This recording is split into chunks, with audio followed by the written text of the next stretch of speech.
Hello and welcome back to HistCast.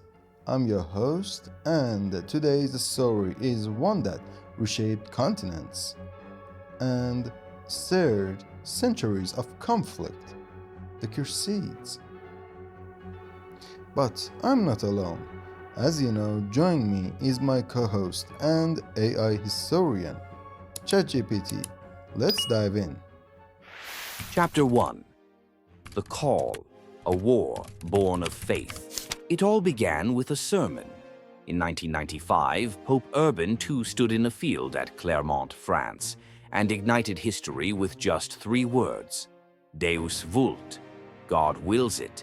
He called upon Christians to march east and reclaim Jerusalem, the holy city, from Muslim control. He painted a picture of suffering pilgrims, desecrated churches, and a sacred land in danger. But it wasn't just religion. It was power. It was politics. It was a chance for land, glory, and eternal salvation, all in one sword swing. Europe listened. Knights and peasants alike took up the cross, literally. They stitched red crosses onto their tunics, marked their shields, and swore oaths to God. They were not an army. They were a wave. Chapter 2. The March, Dust, Hunger, and Fire. The First Crusade, 1096 to 1099, was brutal. No supply chains, no maps, just blind faith and a long walk to war. They crossed mountains, rivers, and deserts, starved, froze, fought, but nothing compared to what they found when they reached Jerusalem in 1099. The city was under siege. After weeks of fighting, the Crusaders broke through its walls, and then massacre. Men, women, children, Muslim and Jewish, were slaughtered in the thousands. The streets of Jerusalem, it said, ran red. The Crusaders claimed victory. A kingdom was born, the Kingdom of Jerusalem, a European Christian state in the heart of the Muslim world. Chapter 3. The Counterattack. Saladin rises. The Muslim world was divided, but not forever. By the 12th century, a leader emerged, wise, devout, and cunning, Saladin. He united Muslim forces and, in 1187, crushed the Crusaders at the Battle of Hattin. He reclaimed Jerusalem. But Saladin didn't slaughter. He allowed Christian civilians to leave. He showed mercy where none had been given before.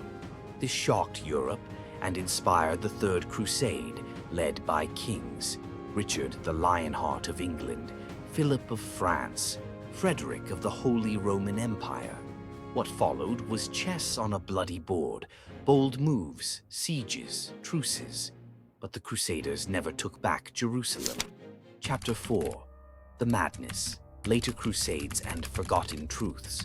The Crusades didn't end there. There were 8 major crusades and many minor ones. Some went to Egypt, others to North Africa or the Baltic. Some never reached the Holy Land. In 1204, the Fourth Crusade went completely off course. Instead of fighting Muslims, Crusaders sacked Constantinople, a Christian city driven by greed and politics. It was no longer about faith, it was about power. By the 13th century, Muslim forces regained almost everything, and the Christian kingdoms in the East slowly vanished. Chapter 5. The Legacy, a clash that echoes. The Crusades ended, but the scars remain. They shaped Europe and the Middle East for centuries.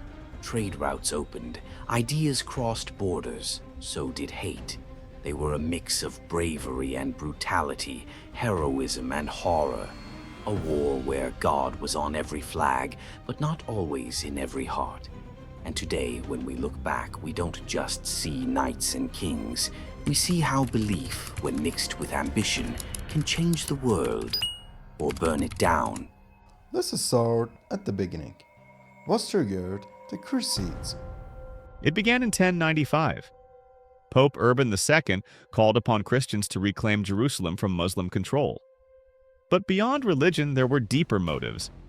European nobles saw an opportunity for land, power, and prestige. The call wasn't just holy, it was political. And the First Crusade? How did that play out? It was both heroic and horrific. Thousands of poorly equipped crusaders marched over 2,000 miles. Against all odds, they captured Jerusalem in 1099, but followed it with a brutal massacre. This victory gave birth to Christian kingdoms in the East. Saladin is a name that stands out. Who was he? Saladin was a Muslim general who united fractured forces in the 12th century. He recaptured Jerusalem after the Battle of Hattin in 1187. Unlike the Crusaders, he allowed Christians to leave the city peacefully, earning respect even among his enemies. There were later Crusades too, right? Yes, and they got messier. The Fourth Crusade in 1204 didn't even reach the Holy Land. Instead, Crusaders attacked Constantinople, a Christian capital, out of greed. It shattered the unity of Christendom and proved the Crusades had lost their original purpose. So, what's the legacy of the Crusades? They changed the world. Trade expanded.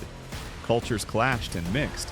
But they also left wounds, both literal and cultural. The Crusades remind us how powerful belief can be, and how dangerous it becomes when wielded without compassion.